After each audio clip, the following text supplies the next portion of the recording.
to Let's Chat, the Tennessee Valley's premier show focusing on lifestyle and entertainment with Jess Raby and Chip Chapman, bringing you smart shopping tips, community events, and the newest trends. Now, let's chat.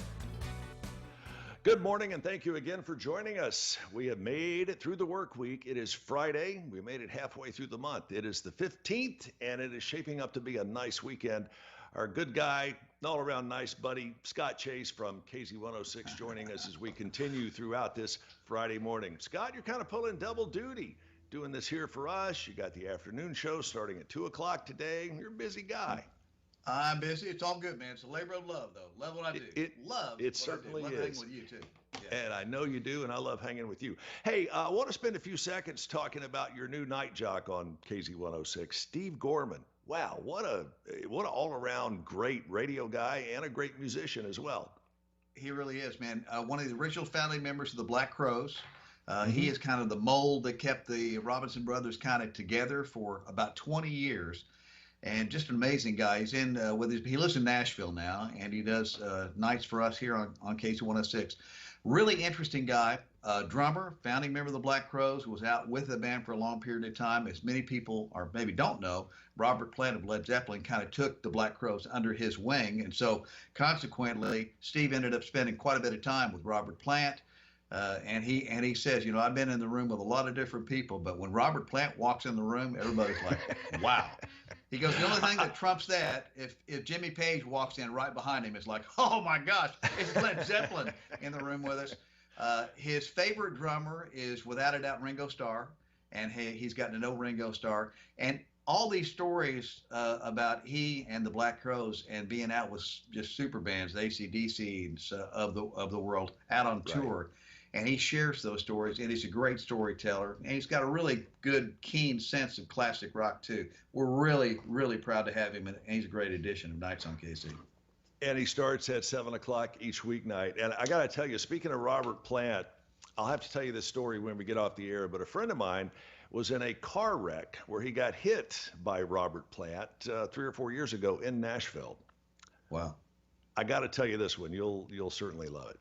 Hey, I want to talk about, and I talked about this the day after it happened, after being quarantined for weeks. I finally got to get a haircut. I was a happy guy. You said you had someone that came to the house and gave you a little trim.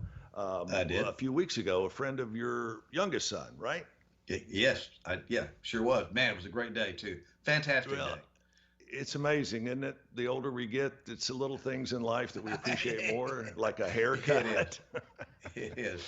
Got to tell you folks at home, if you haven't heard this one, there was a guy in Denver, Colorado, just outside of Denver, and weeks and weeks and weeks of no haircut. He went to get a haircut, and normally the price he got charged was $27.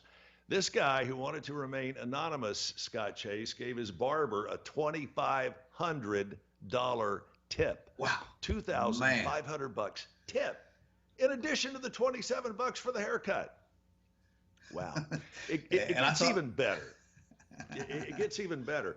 Of course, $2,500 tip for the barber. The manager of the barber shop got a $1,000 thank you, and he gave the front desk receptionist $500. Wow. And just to cap it all off, he went and asked the manager, how many people work here? They told him. He wound up taking a trip to the ATM, came back with $100 for every other employee. All in all, that $27 haircut wound up costing him $5,800. Difficult times bringing out the best in people. It happens. It really over and is. over again. And we've seen that here a lot in the Tennessee Valley area since the pandemic hit in. And then after the tornadoes, I know you guys at KZ106 Talk Radio 102.3, AM 1150 and Nash Icon, just like we did at News 12, stepped up and tried to help as much as we could.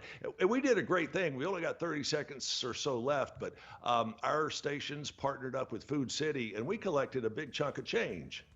Over $260,000 in 5 days. In 5 days. Hunt came from Food City to get things going. Their vendors, their fine customers, and the gracious people that are listeners and viewers here in Chattanooga, Tennessee. It was great. Scott, it's been a pleasure as always working with you, my friend. We'll see you on the other side of this commercial break.